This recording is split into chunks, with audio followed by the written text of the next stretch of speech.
चलिए फ्रेंड्स, अब हम लोग आगे बात करते हैं और नेक्स्ट हम लोग देखते हैं टॉपिक। ये जो टॉपिक आपको दिख रहा है काफी लंबा चौड़ा नाम शायद दिख रहा हो, लेकिन एक्चुअल में चीजें करनी क्या है वो समझना जरूरी है। पहला तो एक बार हेडिंग पढ़ लेते हैं, effect of variation of property on the performance of PC cycle. क्या कहना चाह रहा है कि जो परफॉर्मेंस है उसको हमको क्या करना है, इंप्रूव करना है। तो सीधा सीधा देखिए, यहाँ एफिशिएंसी वाला टर्म्स यूज नहीं होता है, यहाँ जो टर्म्स यूज होता है वो सीओपी होता है।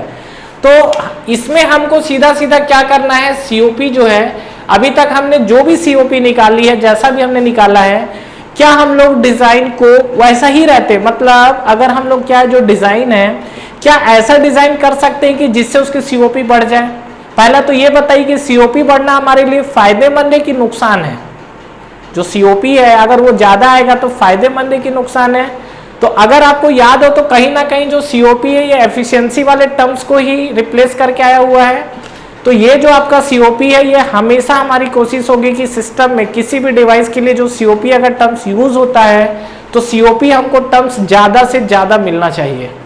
ठीक है, तो यहाँ पे हम लोग जो बात कर रहे हैं ये हम लोग डिफाइन कर रहे हैं सीओपी टर्म्स को। तो सीओपी टर्म्स को हमारी इच्छा क्या है, बढ़ाने के लिए। तो अब सीओपी कैसे बढ़ाया जा सकता है, तो लेट अस एग्जांपल मान लीजिए, सपोज मैं एक लेता हूं पीएच डायग्राम की तरफ, और ये हमारा प्रेशर और एंथैल्पी की तरफ अगर हम लोग बात करें तो यहाँ पर क्या होगा, ये आपका जो पोजीशन 1 है, 1 से आपका ये बना 2, 2 से आपका बना 3, 3 से आपका बना 4 और ये 4 से आपका बना 1, ऐसा कुछ चल रहा था कहानी। तो अभी हमको क्या करना है, सीओपी बढ़ाना है। सीओपी बढ़ाने के लिए हम लोग क्या क्या चीजें कर सकते हैं। तो अगर आपको याद हो तो ये हमारा कंडेंसर है और ये हमारा क्या है, ये एवापोरेटर है। तो इसमें हमारा कंडेंसर प्रेशर, एवापोरेटर प्रेशर, इस तरीके से चीजों को हमको चेंज करके देखना है कि क्या हमारा इफेक्ट आता है। उसके बाद हम लोग बात करते हैं, तो इसमें कुछ अलग अलग पैरामीटर है, हम लोग पैरामीटर को वेरी कराएंगे और वेरी कराने के बाद देखते हैं कि क्या चीजें दिखेंगी। दूसरा चीज, इसका ऑब्जेक्टिव से क्या रिलेशन है। अगर ये क्वेश्चंस यहाँ से ऑब्जेक्टिव में आते हैं और ऑब्जेक्टिव में अगर आप आ गए, जैसे ऑब्जेक्टिव में अगर क्वेश्चन आ गया और यहाँ से अगर आप चीजों को रटने की कोशिश करोगे तो वहां जाके टोटली कंफ्यूज हो जाओगे। तो ये जो आपका टॉपिक है, इस टॉपिक में हम लोग क्या पढ़ने वाले हैं, हम लोग कुछ ऐसा जुगाड़ करेंगे कि सीओपी बढ़ जाए। जुगाड़ कैसा कर सकते हैं, मान लीजिए कि मैं कंडेंसर प्रेशर को पहले के कंपेयर में बढ़ा देता हूं या कंडेंसर प्रेशर को पहले के कंपेयर में कम कर देता हूं। ठीक उसी तरीके से एवापोरेटर प्रेशर को बढ़ा देता हूं, मतलब ये लाइन ऊपर शिफ्ट हो जाएगी, या इसको मैं कम कर देता हूं तो नीचे शिफ्ट हो जाएगी। तो हम लोग क्या चाह रहे हैं कि सीओपी बढ़े, और सीओपी बढ़ने के लिए पूरा हमको दिमाग दौड़ाना है और किस तरीके से चीजें वेरिएशन होगी। और यही क्वेश्चन आपको ऑब्जेक्टिव में क्या पूछेगा, when the condenser pressure is increase. अगर आप देख रहे हैं तो ये आपका कंडेंसर प्रेशर बढ़ गया है, ये पीसी डैश ले लेते हैं। क्या बोल रहा है, when the condenser pressure is increase then the COP of the system, ऐसा। Next, when the evaporator pressure is decrease then the COP of the system. अब ये बताओ, इतने सारे पैरामीटर है तो क्या इतने सारे पैरामीटर को लेके एनालिसिस करते रहे, कंडेंसर बढ़ रहा है तो कम हो रहा है, एवापोरेटर बढ़ रहा है तो कम हो रहा है, इतना चीज करना पॉसिबल नहीं है। तो हमको अभी करना क्या है, कुछ पैरामीटर उठा रहा हूं जो आपके बहुत इंपॉर्टेंट है, जो एग्जाम्स में फ्रिक्वेंटली क्वेश्चंस आ रहे हैं, और कुछ पैरामीटर जो है वो नहीं करना है। इन केस आ भी गया, हालांकि अभी तक नहीं आया हुआ है लेकिन आ भी गया, तो अगर आपको ये चीजें क्लियर हो जाएंगी तो आप उस चीज को भी बहुत इजिली सॉल्व कर सकते हो। ठीक है, तो चलिए एक बार हम लोग बात करते हैं, और पहला कंडीशन हम लोग क्या लेते हैं कि एवापोरेटर प्रेशर को डाउन करके देखते हैं कि क्या मेरा सीओपी बढ़ रहा है। तो एक बार आइए हम लोग बात करते हैं इस चीज पे, तो देखिए क्या होगा। फाइनली हमारी कोशिश रहेगी कि हम क्या है, पूरा जी जान लगा दे सीओपी को बढ़ाने के लिए। तो अब देखिए इसमें हम लोग बात कर रहे हैं, तो सबसे पहला कंडीशन देखते हैं क्या, फर्स्ट जो पैरामीटर है that is the decrease in evaporator pressure, decrease in evaporator pressure। ठीक है, तो आपको क्या करना है, ये एवापोरेटर प्रेशर को डिक्रीज करके देखते हैं क्या इसमें इफेक्ट आता है। तो पहला चीज तो आप एक बेसिक डायग्राम पहले बनाइए, आप पीएच डायग्राम भी बना सकते हो, टीएस डायग्राम भी बना सकते हो, और पूरा आपको डायग्राम से ही कथा कहानी करनी है। ठीक है, तो डायग्राम को समझना ज्यादा जरूरी है। मान लीजिए कि सपोज पहले तो हम लोग एक बेसिक डायग्राम बना रहे हैं, तो वो हम लोग बना लेते हैं। इसमें आपको याद हो तो ये आपका मान लीजिए पॉइंट 1 था, पॉइंट 1 से हम लोग बढ़े थे पॉइंट 2 की तरफ, 2 से हम लोग बढ़े थे पॉइंट ये हमारा बढ़े थे पॉइंट 3 की तरफ, और 3 से हम लोग जो बढ़े हैं ये हम लोग बढ़े हैं पॉइंट 3 से 4 की तरफ। ठीक है, तो ये आपका आ गया पॉइंट 4। ऐसे ही कुछ चल रहा था कहानी हमारे पास, ये जो कहानी है कुछ ऐसा ही चल रहा था। तो अगर आप इस पे देखेंगे तो आपको देखिए क्या क्या चीजें दिख रही है। हमारा कुछ साइकिल इस तरीके से मूव कर रहा था। ठीक है, डायरेक्शन अभी मैं मेंशन नहीं कर रहा हूं। ये आपका जो है पॉइंट, थोड़ा सा हम लोग इस चीज को इंप्रूव करते हैं, ऐसा। ये हमारा 1 2 3 4 ये है। अब आपको देखिए अगर बात याद हो तो ये हमारा जो प्रेशर है this is the condenser pressure, और ये वाला जो प्रेशर है दिस इज, ये कौन सा प्रेशर है आपका, evaporator pressure, that is PE. अब आपको क्या बोल रहा है, एवापोरेटर प्रेशर को डिक्रीज करना है। डिक्रीज करने का मतलब ये है कि ये जो आपकी एवापोरेटर प्रेशर वाली लाइन है, ये लाइन आपकी क्या होगी, नीचे शिफ्ट होगी। तो चलिए हम लोग इसको नीचे शिफ्ट कर देते हैं, और ये वाली लाइन हमने कर दिया नीचे शिफ्ट। देखिए किस हिसाब से शिफ्ट होगा। ये आपका सैचुरेटेड जो वेपर लाइन है, तो ये भी आपका सैचुरेटेड वेपर लाइन ही रहेगा। ये पॉइंट 1 है, तो इसको हम लोग नाम दे देते हैं पॉइंट 1 डैश। ठीक है, अब ये मान लीजिए आपका पॉइंट 2 है, तो यहाँ पे अगर बात करेंगे तो बिल्कुल इसके क्या है, पैरेलल लाइन जाएगी इस तरीके से, और ये आपका बना पॉइंट 2 डैश। अब आपको साइकिल तो कंप्लीट करना है, तो साइकिल ये हमारा कंप्लीट हो गया। अच्छा, यहाँ पर जब आप आओगे तो ये लाइन आपकी नीचे आएगी, और ये आपका बना पॉइंट 4 डैश। कहानी कुछ क्लियर है? मतलब ये जो आपकी लाइनिंग है, ये आपका जो ब्लैक वाला दिख रहा है ये आपका नॉर्मल था, नॉर्मल सिचुएशन के लिए। रेड वाला जो आपको लाइन दिख रहा है, हमने एवापोरेटर प्रेशर को डिक्रीज किया है, और एवापोरेटर प्रेशर को डिक्रीज करने के बाद ये आपको कंडीशन ध्यान रखना है कि ये आपको किस तरीके से चीजें चल रही है। ठीक है, कहानी क्लियर? अब आपको क्या करना है, यहाँ पर आपको कैलकुलेट करना है सीओपी। तो सीओपी के लिए हमको क्या क्या नीड पड़ता है एक बार देख लीजिए। जैसा हम लोग सीओपी की बात करें तो सीओपी के लिए डिजायर है। डिजायर हमारे पास क्या होता है, ये हमारे पास डिजायर इफेक्ट है, तो ये हमारे पास है डिजायर, और रिक्वायर में हमारे पास क्या लगता है, कंप्रेसर वर्क, और डिजायर में हमारे पास क्या लगता है, जो इसका रेफ्रिजरेशन इफेक्ट है। तो आइए एक बार बात करते हैं। तो सबसे पहला तो इसमें देखिए रेफ्रिजरेशन इफेक्ट। तो ये बताइए कि हमारे पास जो रेफ्रिजरेशन इफेक्ट है वो बढ़ा कि कम हो गया। नो डाउट ये आपका पॉइंट 1 से 4 है, यही रेफ्रिजरेशन इफेक्ट को रिप्रेजेंट कर रहा है। अगर ये वाली लाइन आपकी नीचे आके छोटी हो गई है, मतलब ये वाला जो रेफ्रिजरेशन इफेक्ट कम हो गया है, और ये अगर रेफ्रिजरेशन इफेक्ट कम हो गया है तो यहां पर हम लोग क्या लिख सकते हैं, ये जो हमारा रेफ्रिजरेशन इफेक्ट क्या हुआ, कम हो गया ये। ठीक है, ये जो रेफ्रिजरेशन इफेक्ट है ये क्या हो गया हमारे पास, कम। नेक्स्ट आगे बढ़िए। नेक्स्ट क्या आपके पास बात करते ये कंप्रेसर वर्क। ये कंप्रेसर वर्क चाहिए। कंप्रेसर वर्क देखो पहले 1 से 2 ये चल रहा था, अब आपका 1 डैश टू 2 डैश हो गया है, मतलब कंप्रेसर वर्क भी आपका बढ़ गया है, लाइन बड़ी हो गई। तो ये वर्क इनपुट को ही तो शो कर रहा है। तो यहां पर सेकेंड चीज आप देखोगे तो ये आपका कंप्रेसर वर्क भी क्या हो गया, बढ़ गया। तो अगर मैं इसमें सीओपी की बात करूं तो सीओपी क्या निकल कर आएगा, सीओपी इक्वल टू क्या होता है हमारे पास, ये होता है हमारे पास refrigeration effect divide by compressor work. तो यहां पे अगर आप बात करोगे तो रेफ्रिजरेशन इफेक्ट, देखिए रेफ्रिजरेशन इफेक्ट हुआ कम, तो ये कम होने के कारण सीओपी कम होगी, और कंप्रेसर वर्क अगर आपका बढ़ गया है तो सीओपी अगेन कम हो जाएगी। ओहो, हम लोग सीओपी बढ़ाना चाह रहे थे लेकिन सीओपी हो गई कम। ठीक है, तो ये फंडा काम नहीं करेगा। और इसमें एक पैरामीटर और चेक कर लेते हैं सीओपी के साथ साथ, that is the volumetric efficiency, जिसका मैंने पिछले वीडियो में आपसे बात किया है। तो वॉल्यूमेट्रिक एफिशिएंसी को लेके अगर हम लोग बात करें तो क्या फॉर्मूला होता है, ये आपका होता है 1 + C - C इंटू P2/P1 की पावर 1/n, यही है। अब ये बताओ कि यहां पे अगर हम लोग बात करें तो C क्या था, क्लियरेंस रेशियो था, दिस इज द VC/VS। तो एक बार अगर आपका पिस्टन डिजाइन हो गया है तो क्या C चेंज होगा, क्या पिस्टन आपका बन गया तो क्लियरेंस और वॉल्यूम तो फिक्स हो गई ना चीजें, तो C तो आपके फिक्स रहने वाली है। एन आपका प्रोसेस को लेके बात होता है, तो प्रोसेस को भी ऐसे चेंज नहीं होगा। बात करते हैं P2 और P1 को लेके, तो इसमें देखिए क्या होगा। यहां पे अगर आप बात करोगे तो देखो जो P2 है, P2 और P2 डैश तो दोनों सेम है, तो यहां पर हम लोग बात करते हैं P2 is equal to P2 dash. ये जो आपका P2 है और P2 डैश क्या है, दोनों इक्वल हो गए। अब देखिए आगे हम लोग बात करते हैं P1। P1 जो है कहीं ना कहीं P1 डैश की तरफ शिफ्ट किया है, तो ये जो आपको P1 जो है, P1 आपको मूव किया है P1 डैश, और P1 डैश की वैल्यू हुई है कम। अब ये बताओ P1 की वैल्यू घटेगी तो ये वैल्यू पूरी बढ़ेगी, माइनस वाला फैक्टर अगर बढ़ेगा तो वॉल्यूमेट्रिक एफिशिएंसी क्या होगा, कम हो जाएगा। माइनस वाला फैक्टर बढ़ेगा तो वॉल्यूमेट्रिक एफिशिएंसी कम होगी। मतलब कुल मिला के कहानी कुछ समझ में आ रहा है। एक तो आपका सीओपी भी गया, ऊपर से जो वॉल्यूमेट्रिक एफिशिएंसी जो मिल रहा था वो भी कम हो गया।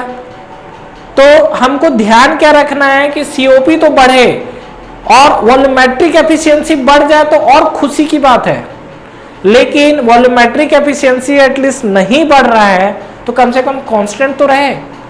अब ये मान लीजिए वॉल्यूमेट्रिक एफिशिएंसी 80% आ रहा है और अब घटने के बाद अगर मान लीजिए 60-65% पे चले गया, तो एक तो आप सीओपी भी डाउन हो रहा है, ऊपर से आप इनटेक भी लेना कम कर दिया है, जो अंदर से वेपर आ रहा है, तो क्या होगा, आपको कंप्रेसर का डिजाइन जो है, रेसिप्रोकेटिंग कंप्रेसर का साइज बढ़ाना पड़ जाएगा तब तो। ठीक है, तो ये आपका जो है कंडीशन बिल्कुल भी डिजायरेबल नहीं है। तो एज ए डिजाइन इंजीनियर जब आपको कभी भी ऐसा मौका मिले तो उसको डिजाइन करने से पहले ये सब चीजों को चेक करना है। और देखिए कितना ब्यूटीफुल डायग्राम आपके सामने बना है कि ये डायग्राम आपको चीजें कुछ खुद ब खुद रिप्रेजेंट कर दे रही है।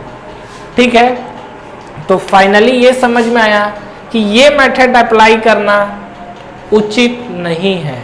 ठीक है, चलिए दूसरा कंडीशन, एक बार कंडेंसर प्रेशर को बढ़ा कर देखते हैं। Second, increase in condenser pressure, increase in condenser pressure. तो ये आपका कंडेंसर प्रेशर जो है इसको हमको बढ़ाना है। ठीक है, जो आपका कंडेंसर प्रेशर है इसको बढ़ाना है। ये कंडेंसर प्रेशर कैसे बढ़ सकता है, तो फिर से डायग्राम में जाना है।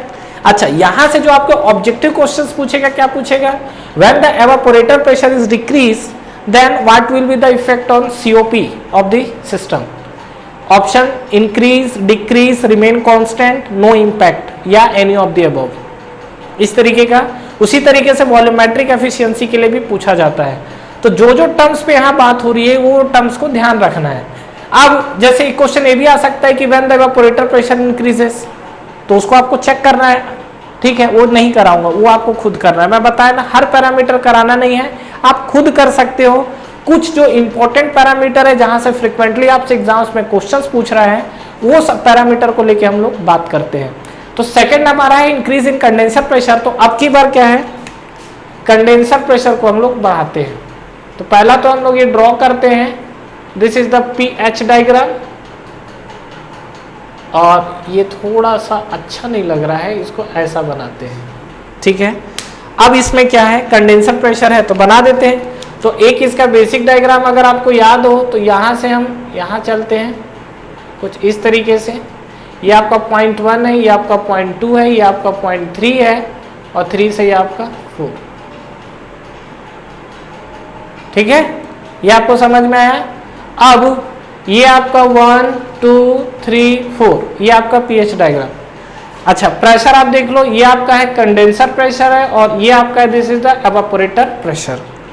अब क्या बोल रहा है, कंडेंसर प्रेशर को इंक्रीज करने के लिए, तो ये लाइन कहीं ना कहीं ऊपर शिफ्ट होगी, और जब इस लाइन को ऊपर शिफ्ट करेंगे तो ध्यान रखिएगा 0.3 सैचुरेटेड लिक्विड लाइन पे ही रहना चाहिए। तो जब आप इस लाइन को करोगे तो ऐसा मत खींच देना, 0.3 ऊपर ले जाओगे तो ये आपका बनेगा सैचुरेटेड लिक्विड लाइन, और यहाँ से लाइन कुछ ऐसा दिखेगा।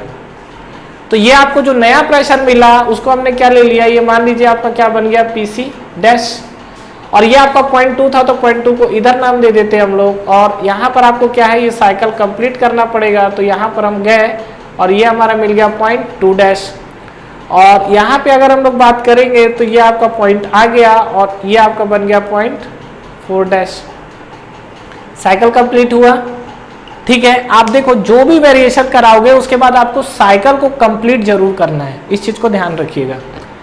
तो ये आपको कंडीशन यहाँ पर दिख गया है। अब आपको क्या करना है, अब आप इस पे चेक करो कि क्या क्या वेरिएशन हमको मिला है। ठीक है, काफी देर से हम लोग लगे हैं सीओपी बढ़ जाए, देखते हैं क्या लग रहा है। पहला काम तो मैं आपको बताना ही भूल गया हूँ कि वीडियो को पॉज करना है और खुद से चीज़ों को सॉल्व करने की कोशिश करनी है। जब तक आप खुद से सॉल्व नहीं करेंगे चीज़ों को, तब तक ये चीज़ें क्या करेंगी, प्रॉब्लम क्रिएट करेंगे। ठीक है, तो अब देखिए क्या बात करते हैं, इसमें बात करते हैं हमारा पहला रेफ्रिजरेशन इफेक्ट। तो रेफ्रिजरेशन इफेक्ट क्या होगा, पहले आपका देखो 1 से 4 था, अब जो आपका रेफ्रिजरेशन इफेक्ट है वो 1 से 4 पहले 1 से 4 था, अब आपका 1 से 4 आ गया, मतलब कम हो गया है। तो यहाँ पर आपका रेफ्रिजरेशन इफेक्ट हो गया डिक्रीज। बात करते हैं कंप्रेसर वर्क को लेके, तो जो कंप्रेसर वर्क दिख रहा है पहले 1 से 2 था, अब 1 to 2 हो गया है, तो कंप्रेसर वर्क भी आपका बढ़ गया। ये जो 1 से 2 था 1 से 2 हुआ ना, तो कंप्रेसर वर्क भी बढ़ गया। तो जब सीओपी के लिए आएंगे तो सीओपी इक्वल टू आपको क्या मिलेगा, सीओपी का फॉर्मूला क्या है, refrigeration effect divide by compressor work. ठीक है, तो अगर आप बात करेंगे तो आपको रेफ्रिजरेशन इफेक्ट करना है कम, तो रेफ्रिजरेशन इफेक्ट करेंगे तो सीओपी होगा कम, और जब कंप्रेसर वर्क आपका बढ़ा हुआ है तो अगेन ये सीओपी को क्या कर देगा, डाउन कर देगा। तो यहाँ पर जब आप देखोगे तो फिर से क्या है, बहुत दुख हुआ जानकर कि जो सीओपी बढ़ना था कोशिश में लगे हैं, अगेन कम हो गया। ठीक है, तो दुख को थोड़ा सांत्वना भी देना जरूरी है। तो वॉल्यूमेट्रिक एफिशिएंसी की तरफ आ जाते हैं। तो एक बार वॉल्यूमेट्रिक एफिशिएंसी वाला टर्म्स देखिए क्या है, ये जो हमारे पास वॉल्यूमेट्रिक एफिशिएंसी है 1 + C - C इंटू P2/P1 की पावर 1/n, यही तो आया है। तो अगर आप इसमें बात करोगे तो आपको क्या क्या चीजें दिख रही है, अगेन C चेंज होने वाला है नहीं। अब आप देखिए यहाँ पर P1 चेंज हुआ है क्या, P1 तो एज इट इज है आपका, तो P1 यहाँ पर जो टर्म्स है ये आपका टर्म्स है कांस्टेंट। बात करते हैं P2, तो ये जो P2 है किधर शिफ्ट हुआ है, P2' की तरफ। तो ये जो आपके पास P2 है ये आपका किधर शिफ्ट हो गया, ये आपका शिफ्ट हो गया P2'।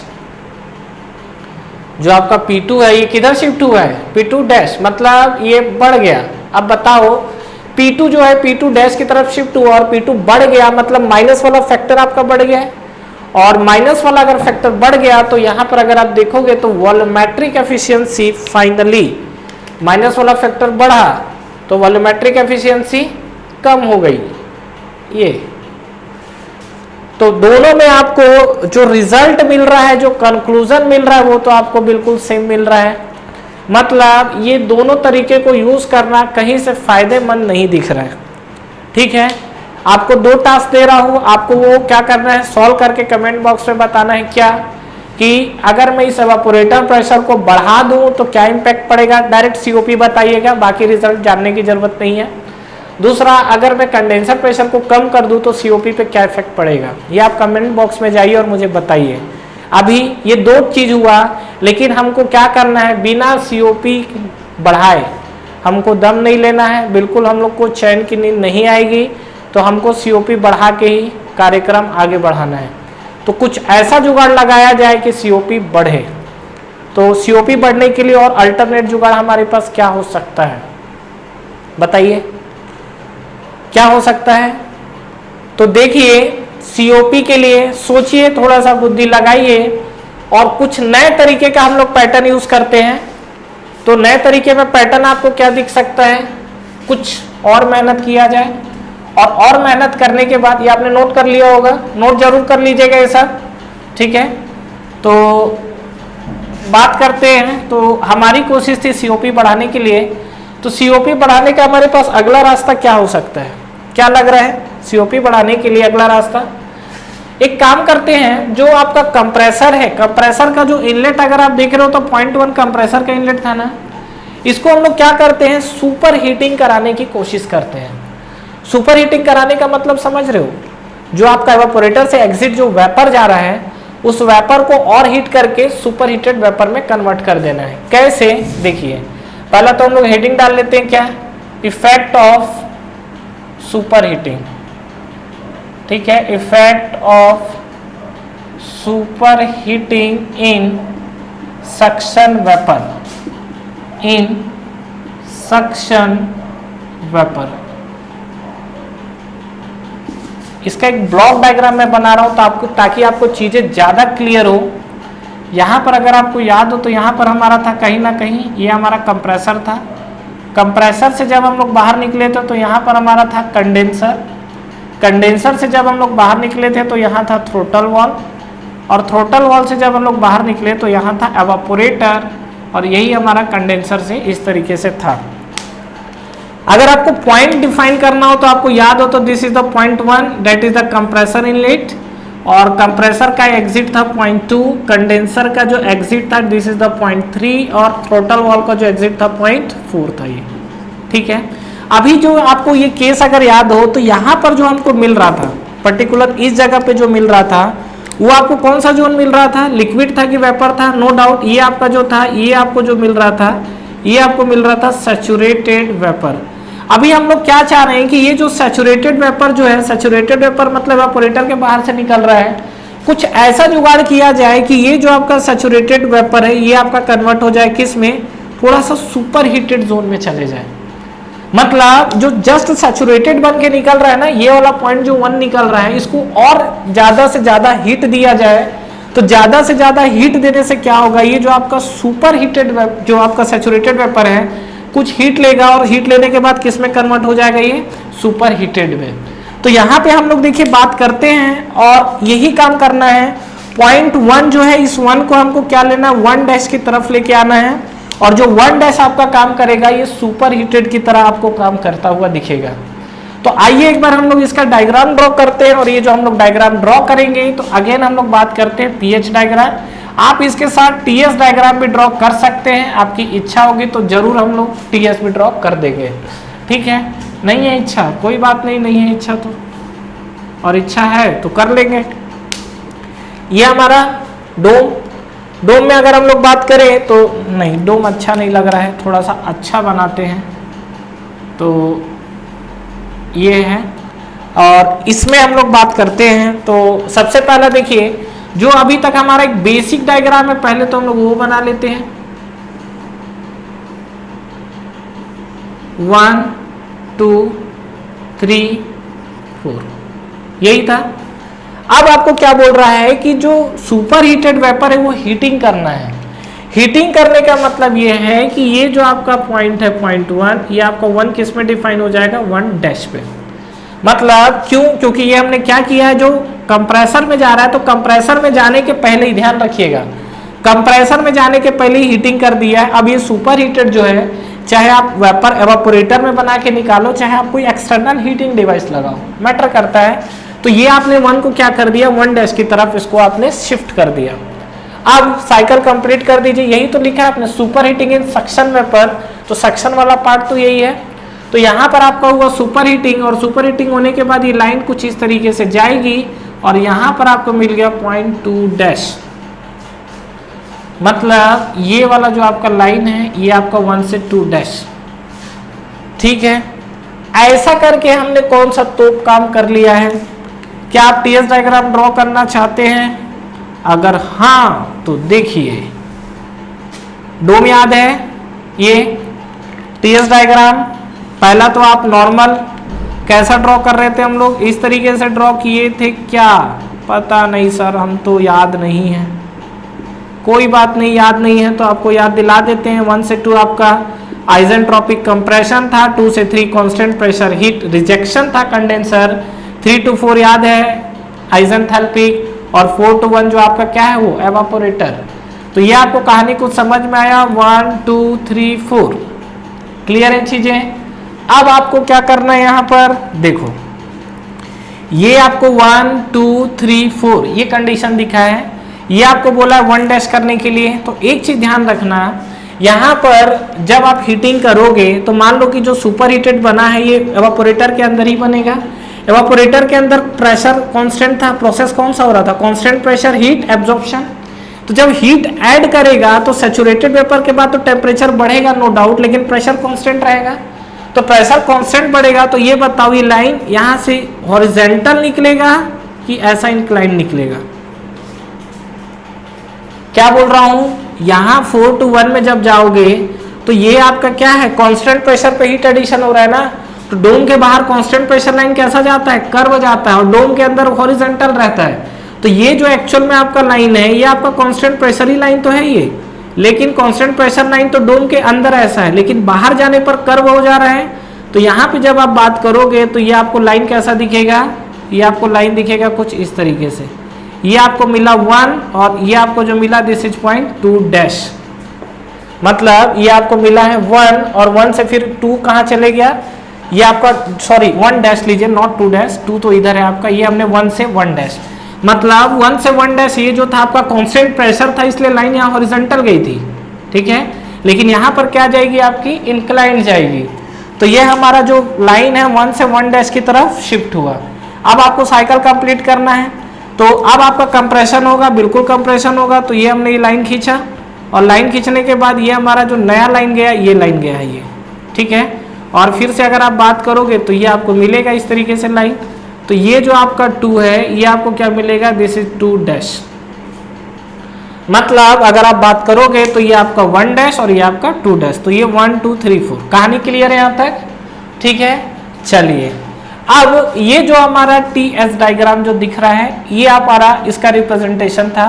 अब हमको मुद्दे की बात पे आना है, क्या कि इसमें क्या क्या चीजें हमारा जो वेरिएशन आ रहा था, ये हमारी इच्छा थी COP बढ़ाने के लिए, तो क्या वाकई में COP बढ़ रहा है, तो COP बढ़ रहा है कि नहीं, तो आइए एक बार चेक करते हैं यहाँ पर। तो COP के लिए सबसे पहला तो हम लोग निकालते हैं क्या निकालें, रेफ्रिजरेशन इफेक्ट। तो रेफ्रिजरेशन इफेक्ट बताओ, रेफ्रिजरेशन इफेक्ट पहले आपका देखिए 1 to 4 ब्लू वाली लाइन थी, अब आपको 1 डैश to 4 लाइन बड़ी हो गई। लाइन बड़ी होने से रेफ्रिजरेशन इफेक्ट बढ़ा, बहुत बड़ी राहत की बात है कि रेफ्रिजरेशन इफेक्ट बढ़ा, जो कहीं ना कहीं COP को बढ़ने में हेल्प करेगा। देखिए वहां पर दूसरा कंप्रेसर वर्क, अगर मैं बात करता हूं कंप्रेसर वर्क को लेके, तो कंप्रेसर वर्क के साथ क्या हुआ है, 1 से 2 1 डैश to 2 डैश। मुद्दे की बात अब क्या लग रहा है, कंप्रेसर वर्क दोनों लाइन पैरेलल है, P1 डैश P2 डैश जो देखोगे तो दोनों यहाँ सेम मिला हुआ है। तो कंप्रेसर वर्क को लेके क्या दिख रहा है आपको, दोनों लाइन पैरेलल है, तो क्या वर्क कंप्रेसर का वर्क चेंज हुआ है, मतलब कंप्रेसर वर्क सेम है, इसमें बढ़ा है कि कम हुआ है, बताइए। नहीं पता सर, नहीं, डेफिनेटली कंप्रेसर वर्क में कोई भी चेंजेस नहीं हुआ है। देखिए ऐसा हमें लगता है, तो जब हम लोग थोड़ा पावर प्लांट की तरफ मूव करेंगे, हालांकि ये सब हम लोग पावर प्लांट में डेरिवेशन है सब पढ़ेंगे हम लोग, वहां पर आपको एक चीज कंक्लूजन दिखेगा। उस कंक्लूजन को मैं आपको एक बार एक्सप्लेन कर देता हूं, कहां पर किया जाए, यहां पर एक्सप्लेन करता हूं। क्या कंक्लूजन है वो एक बार समझिए, कि कभी भी जो हमारा कंप्रेसर का जो वर्क इनपुट है ना, यहां दिख रहा हूं, कंप्रेसर का जो वर्क है that is directly proportional to the inlet temperature of the fluid. जो कंप्रेसर वर्क है वो इनलेट टेम्परेचर के प्रोपोर्शनलिटी होता है, मतलब कंप्रेसर को वर्क देते हैं कि लेते हैं, देना पड़ता है। आपकी कोशिश क्या होगी, ज्यादा वर्क दें कि कम वर्क दें, डेफिनेटली कम वर्क देने के लिए ये जो आपका कंप्रेसर वर्क है, मैंने क्या कहा, inlet temperature of the fluid, इसको एक बार आप समझिए, आपको चीजें ज्यादा क्लियर हो जाएंगी। ये हमारा कंप्रेसर है, मान लीजिए यहाँ से इनलेट और यहाँ एग्जिट है, 2 कंप्रेसर हम लोग कंसिडर करते हैं।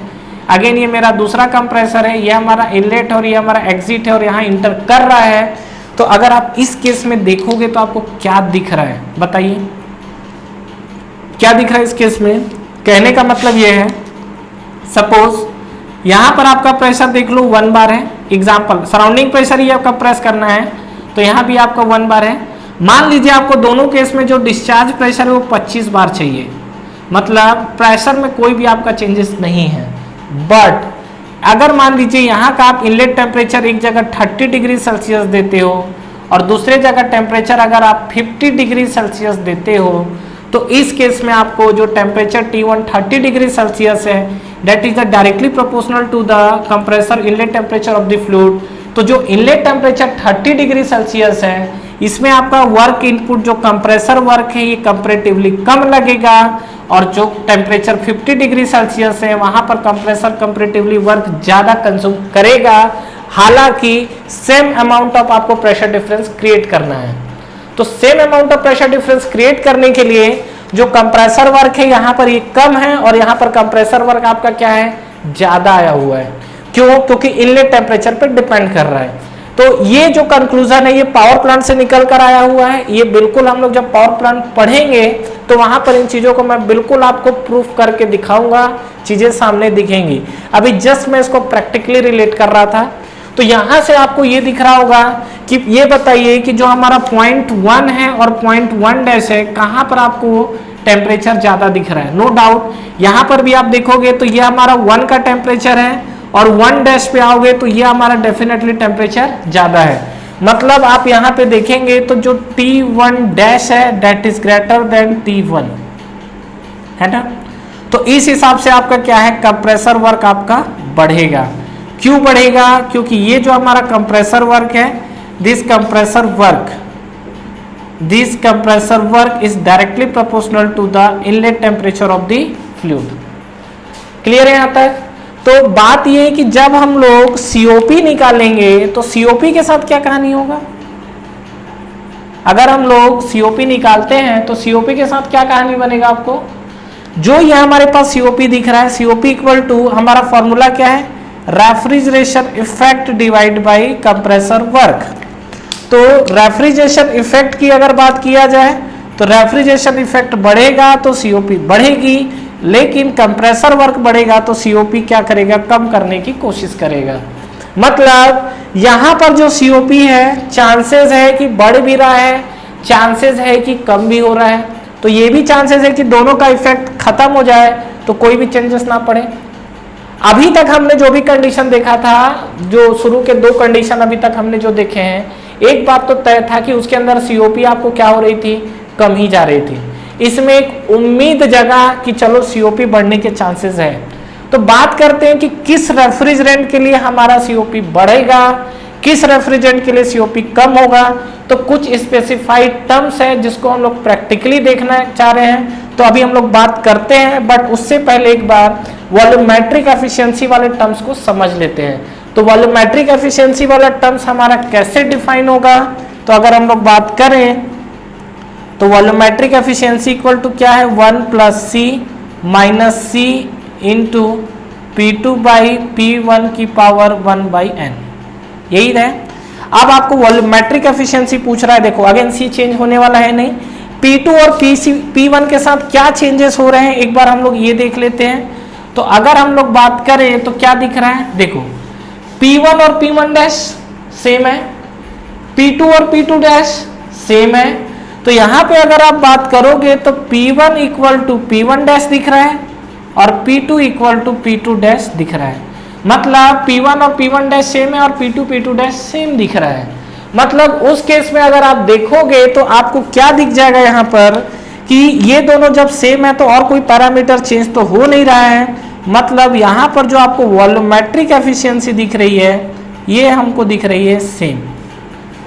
मतलब यहाँ पर जो आपको वॉल्यूमेट्रिक एफिशिएंसी को लेके हम लोग बात कर रहे हैं, ये वॉल्यूमेट्रिक एफिशिएंसी आपको क्या दिखेगी, यहाँ पर P2 और P1 आपका बिल्कुल एज इट इज है, तो वॉल्यूमेट्रिक एफिशिएंसी सेम है। तो चलो खुशी की बात है कि ये चीज ध्यान रखिएगा, ठीक है। लेकिन अभी हम लोग आगे बात करने वाले हैं, तो देखते हैं जो मैं बात कर रहा था कि कौन सा रेफ्रिजरेंट में सीओपी बढ़ेगा और कौन सा रेफ्रिजरेंट में सीओपी कम होगा। तो देखिए बात करते हैं हम लोग कि किस किस पैरामीटर के लिए सीओपी बढ़ेगा और किस पैरामीटर के लिए सीओपी कम होगा। और यहां से फ्रेंड्स आपका ऑब्जेक्टिव क्वेश्चन भी पूछा हुआ है। बात है अगर हमको डायरेक्ट सुपर हीटिंग ही दे दे और कोई भी रेफ्रिजरेंट मेंशन ना करे तो हमको कौन सा आंसर चूज करना है। तो अगर इस केस में हम लोग देखें तो हमको क्या चीजें मिल सकती है, देखिए बात करते हैं हम लोग। तो सबसे पहला चीज देखिए यहाँ पर कि कुछ रेफ्रिजरेंट हम लोग लेते हैं, जैसे मान लीजिए R12, ठीक है। और अगर हम लोग बात करें तो ये हमारा बनेगा R134, ऐसा लिखो R12 एंड R134A, रेफ्रिजरेंट का नाम सुना है हमने, बिल्कुल सुना है। तो ये जो आपका रेफ्रिजरेंट है, अगर ये मेंशन करता है तो इस केस में जो है आपकी सीओपी बढ़ती है। जैसा कि हमने देखा कि सीओपी बढ़ भी सकता है और कम भी हो सकता है।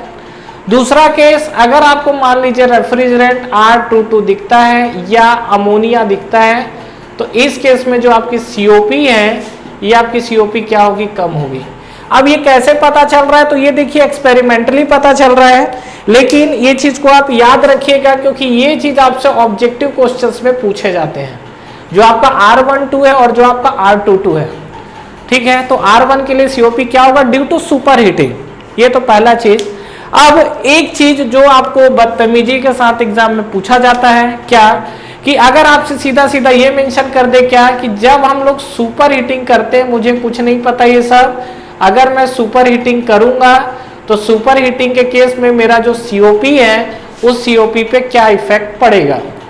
आपको ऑप्शन जो दिखेगा, पहला ऑप्शन दिखेगा इंक्रीज, ऑप्शन बी दिखेगा आपको डिक्रीज, नेक्स्ट आपको जो ऑप्शन सी दिखेगा वो आपको रिमेन कांस्टेंट, ठीक है, रिमेन कांस्टेंट, और ऑप्शन डी दिखेगा आपको ऑल ऑफ दिस।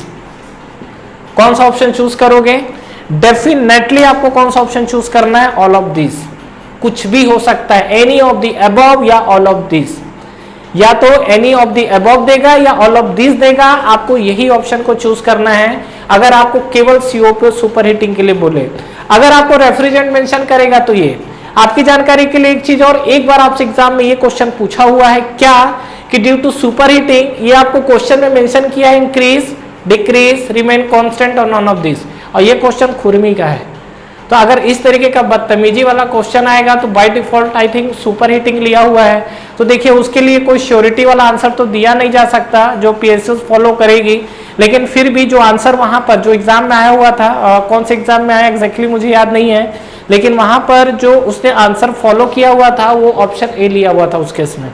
ठीक है, तो क्यों डिपेंड करता है, तो एक बार देख लीजिएगा क्या आपका रेफरेंस यूज हो रहा है। लेकिन ऐसा बदतमीजी एक बार हो चुका है तो इस तरीके की चीजें होते रहती है, तो इस चीज को आपको ध्यान रखना है। ठीक है, तो फाइनली क्या है फ्रेंड्स की इफेक्ट ऑफ जो सुपर हीटिंग हमको मिला है, इसमें भी सीओपी बढ़ने के चांसेस दिख रहे हैं, लेकिन 100% श्योरिटी नहीं मिल रहा है कि मेरा वाकई में सीओपी बढ़ जाएगा। और जैसा कि मैं आपको बता रहा हूं कि बिना सीओपी बढ़ाए दम नहीं लेना है, तो आइए कुछ और सॉलिड जुगाड़ देखते हैं जिससे डेफिनेटली ये श्योरिटी आ जाए, 100% श्योरिटी आ जाए कि सीओपी आपकी बढ़ेगी। क्या जुगाड़ लगाया जा सकता है, और सोचिए कि अगर मैं सीओपी को बढ़ाना चाहता हूं तो ये हमारा जो थर्ड पैरामीटर था, तो नेक्स्ट अगर हम लोग फोर्थ पैरामीटर पे बात करते हैं तो how can we increase definitely 100% with surety COP of this system, कैसे बढ़ाया जा सकता है। तो चलिए एक पैरामीटर और देखते हैं, शायद वो हमें हेल्प कर दे, और वो पैरामीटर क्या है आपका, सब कूलिंग करना। सब कूलिंग करने का मतलब क्या है कि ये जो आपका 0.3 याद है आपको, ये जो आपका 0.3 है, 0.3 आपका क्या सैचुरेटेड वेपर है, तो जब आपसे बोला जाता है सब कूलिंग करने के लिए तो 0.3 कहीं ना कहीं यहां पर आएगा, कूलिंग करेंगे। अब इस जोन में आएगा, अब कहां आएगा ऊपर नीचे वो देखते हैं। तो चलिए एक बार हम लोग बात करते हैं, और नेक्स्ट हम लोग जो टॉपिक डालते हैं क्या, इफेक्ट ऑफ सब कूलिंग। ठीक है, ये डायग्राम जो है पहले तो इसको हम लोग समझते हैं कि इफेक्ट ऑफ सब कूलिंग का क्या इफेक्ट आ रहा है, कि अगर हम लोग सब कूलिंग करें तो ठीक है। और ये जो पॉइंट डिस्कस कर रहा हूं ये पॉइंट भी आपका इंपॉर्टेंट है। बात करते हैं, सब चीज इंपॉर्टेंट हवे में नहीं बोला जाता है, जो एग्जाम में आया हुआ है उसी की बात की जा रही है। ठीक है, तो बात करते हैं इफेक्ट ऑफ सब कूलिंग, इफेक्ट ऑफ सब कूलिंग। ठीक है, तो सब कूलिंग करने से हमें क्या इफेक्ट दिख रहा है इसके बारे में देखते हैं। तो एक फटाफट पहले तो हम लोग एक ब्लॉक डायग्राम बना लें जिससे हमारी क्या हो जाए, चीजें क्लियर हो जाए। कंप्रेसर, अगेन ये कंडेंसर, कंडेंसर से फिर आपका थ्रोटल वॉल, और थ्रोटल वॉल से फिर हमको मिलता है यहाँ एवापोरेटर, और एवापोरेटर के बाद हम लोग सीधा कंप्रेसर में घुस जाते हैं। ठीक है, और ये आपका कुछ साइकिल, ये आपका 1 है, कंप्रेसर का जो एग्जिट है दिस इज 0.2, कंडेंसर का जो एग्जिट है दिस इज 0.3, थ्रोटल वाल्व का जो एग्जिट है दिस इज 0.5। 4। क्लियर है?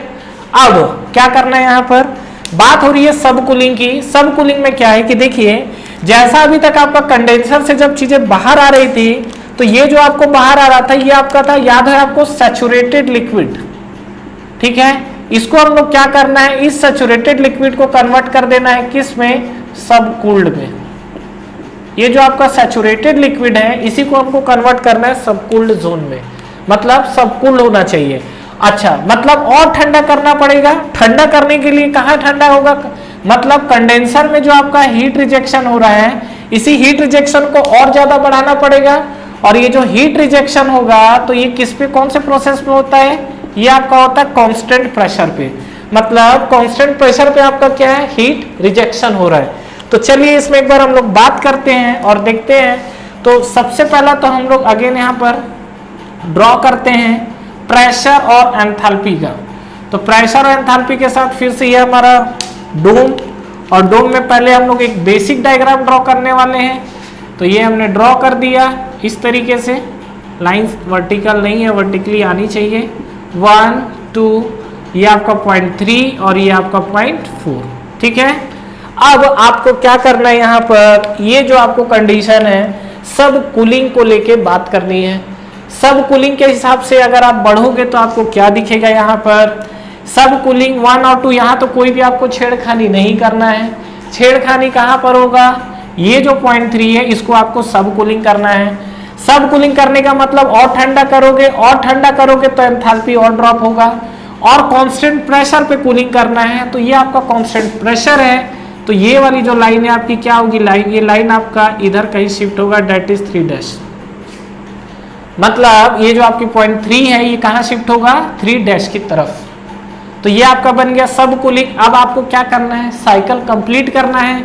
तो अब तो आप एक्सपर्ट हो गए हैं। तो ये हमने क्या किया, ये साइकिल को यहाँ पर उठा के हमने कंप्लीट किया, एंड दिस पॉइंट इज 4। तो ये आपका 1 2 3 4 है, और ये 3 है, और ये आपका 4 है। ठीक है, अब यहाँ पर ये जो हम बात कर रहे थे ये हमारा था पीएच डायग्राम। अब हमको क्या है, इसके एक टीएस डायग्राम भी देख लेते हैं। ऐसा करने से क्या इफेक्ट हुआ, क्या रियल में ये चीजें जो हमने ड्रॉ की ये कारगर है, तो देखते हैं। तो सबसे पहले तो हम लोग इसका एक टीएस डायग्राम भी बना लेते हैं ताकि इसको लेके कोई भी कंफ्यूजन ना आए। तो ये जो हमारा टीएस डायग्राम है, और इसमें अगर हम लोग बात करें तो आपको क्या दिखेगा, ये आपका है 1 से 2, याद आया, फिर 2 से 3, अभी बिल्कुल बेसिक डायग्राम बन रहा है, 3 से 4 एंड 4 to 1। ये यही है। आपको क्या बोला है, सब कूलिंग करने। 3 to 3 जो वाला जो आपको लाइन दिख रहा है यहाँ पर ध्यान रखिएगा, 3 to 3, this is the sub cooling. ठीक है, और जो सब कूलिंग हुआ है ये आपको मिला है कांस्टेंट प्रेशर पे। ठीक है, तो ये वाला जब कांस्टेंट प्रेशर पे आओगे और कूलिंग कर रहे हो तो कूलिंग में टेम्परेचर डाउन होगा, तो डोम के बाहर कांस्टेंट प्रेशर लाइन कैसा जाता है, ऐसा स्लोप जाता है ये। तो ये आपको मिल गया 0.3, और इसके बाद फिर आपका क्या हो गया, ये वाली लाइन आपकी मिल गई, ये जो आपका लाइन है, और ये पॉइंट आपको मिला 4। मतलब 1 2 3 4 है, और ये आपका 3 जो 3 पे आ गया, 4 आपका क्या है 4 पे चले गया। ठीक है, तो ये देखो डोम के अंदर है, तो डोम के अंदर डेफिनेटली लाइन तो क्या है, हॉरिजॉन्टली आएगी। बाहर रहता तो वेरिएशन जाता। तो यहाँ पर अगर आप बात करोगे तो देखो ये हमारा that is the condenser pressure है, ये हमारा है एवापोरेटर प्रेशर। ठीक है, तो ये अगेन यहाँ देखोगे तो ये कंडेंसर प्रेशर है और ये हमारा एवापोरेटर प्रेशर है। बात है ऐसा करने से क्या हमें फायदा मिला है, अगर हम लोग इस तरीके की चीजें अप्लाई कर रहे हैं तो यहाँ से हमें क्या फायदा दिख रहा है। तो अब हम लोग निकालते हैं सीओपी, और सीओपी के लिए सबसे पहले हम लोग क्या निकालने वाले हैं, रेफ्रिजरेशन इफेक्ट। यस, बिल्कुल सही जा रहे हो। तो वीडियो को पॉज करके एक बार देखो कि क्या सीओपी बढ़ा है कि हमें और जूझने की जरूरत है। देखते हैं सीओपी के लिए रेफ्रिजरेशन इफेक्ट। रेफ्रिजरेशन इफेक्ट क्या होगा, पहला आपका ये 1 से 4 था ना, अभी क्या हो गया 1 से 4 हो गया। देखो रेफ्रिजरेशन इफेक्ट बढ़ गया, बिल्कुल बढ़ गया। खुशी की बात, काफी ज्यादा खुशी की बात। हालांकि रेफ्रिजरेशन इफेक्ट पहले भी बढ़ा था। आगे कंप्रेसर वर्क, यही क्या है मामला बिगाड़ दे रहा था। देखो यहाँ कंप्रेसर वर्क, क्या कंप्रेसर वर्क में कोई भी चेंजेस हुआ है? कंप्रेसर वर्क के अंदर कोई भी आपको चेंजेस दिख रहे हैं? कोई भी चेंजेस नहीं है। तो यहां पर अगर आप देखोगे तो कंप्रेसर वर्क भी आपका not increase, sorry compressor work क्या है आपका सेम, ठीक है। तो अगर मैं यहां पर सीओपी निकालूं तो सीओपी इक्वल टू क्या होगा? Refrigeration effect divide by compressor work, यही होगा ना। तो अब देखो बात करते हैं क्या होगा। ये हमारा जो रेफ्रिजरेशन इफेक्ट है 1 से 4, नो डाउट यहाँ रेफ्रिजरेशन इफेक्ट बढ़ा, तो ये बढ़ा तो सीओपी बढ़ी। कंप्रेसर वर्क आपको बोल रहा है सेम। चलो अब कुछ राहत की बात, मतलब ये तय बात है कि जब सब कूलिंग करेंगे तो सब कूलिंग में आपके फाइनली सीओपी बढ़ेगी, और फाइनली वो चीज मुझे मिल गया जिसकी हमें तलाश थी, ठीक है। तो ये आपका सीओपी जो दिख रहा है, डिग्री ऑफ सब कूलिंग, ये 100% श्योरिटी दे रहा है कि सीओपी आपकी बढ़ेगी। लेकिन एक चीज ना भूले, क्या? Volumetric efficiency. मैं नहीं चाह रहा हूं बढ़े, चलेगा, लेकिन कम नहीं होना चाहिए। कम होगा तो फिर क्या है, डिजाइन प्रॉब्लम आएगा। तो कहीं ना कहीं जो कंप्रेसर वर्क है उसकी हम लोग बात कर लेते हैं, सॉरी वॉल्यूमेट्रिक एफिशिएंसी के लिए। तो वॉल्यूमेट्रिक एफिशिएंसी का क्या फॉर्मूला होता है हमारे पास? ये आपके पास 1 + C - C into P2 by P1 की पावर 1/n।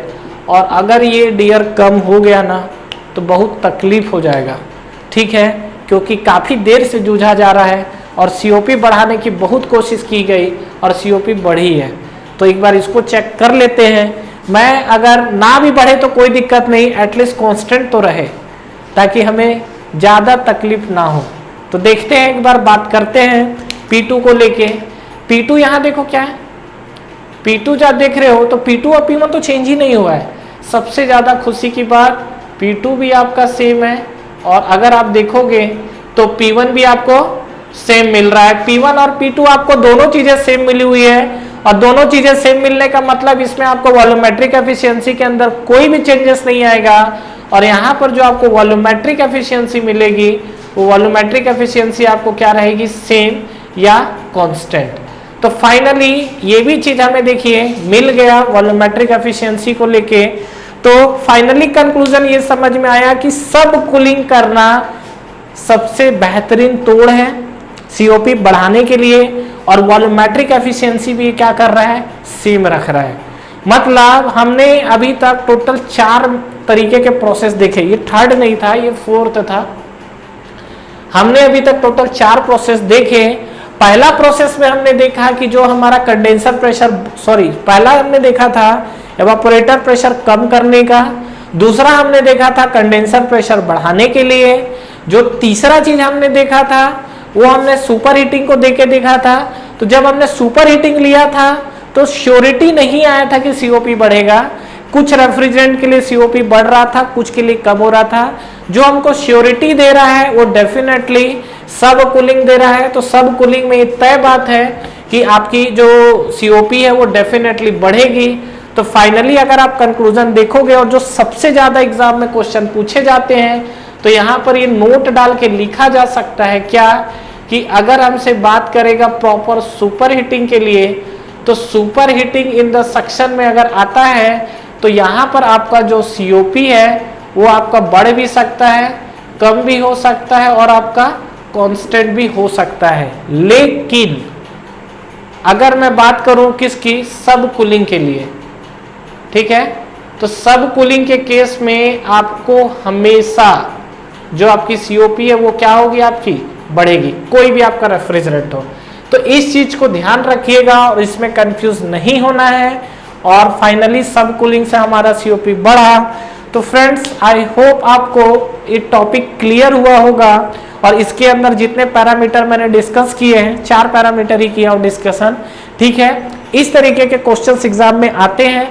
इसके अलावा कुछ ऐसा पैरामीटर भी हो सकता है आपसे आ जाए क्या, कि जैसे मैं आपको बोला कमेंट बॉक्स में 2 चीजें डालने के लिए, एवापोरेटर प्रेशर को आप क्या करेंगे, बढ़ाएंगे, और दूसरा कंडेंसर प्रेशर को कम करेंगे, और इसका सीओपी पे क्या इफेक्ट आ रहा है वो चीज बताइए। और प्रॉपर इस चीज का आप एक नोट्स बनाइए जहां पर इस चीजों को बिल्कुल मार्क करके रखिए, क्योंकि स्ट्रेट फॉरवर्ड आपसे एग्जाम्स में क्वेश्चन पूछे जाते हैं। Thank you very much for watching this video. Friends, इस वीडियो को लाइक करिए, ज्यादा से ज्यादा फ्रेंड्स के साथ शेयर करिए और इस चैनल को सब्सक्राइब करना ना भूलें और बेल नोटिफिकेशन जरूर प्रेस करिएगा, जिससे जो भी लेटेस्ट वीडियो अभी आ रहे हैं और जो भी आपके वीडियोस अपलोड हो रहे हैं वो आप तक पहले पहुंचे। और फ्रेंड्स, हमारा टेलीग्राम चैनल भी है जिसको आप ज्वाइन कर सकते हैं, जिसका लिंक नीचे आपको डिस्क्रिप्शन में और फर्स्ट कमेंट बॉक्स पे मिल जाएगा। तो ठीक है फ्रेंड्स, तैयारी करते रहिए। Wish you all the best.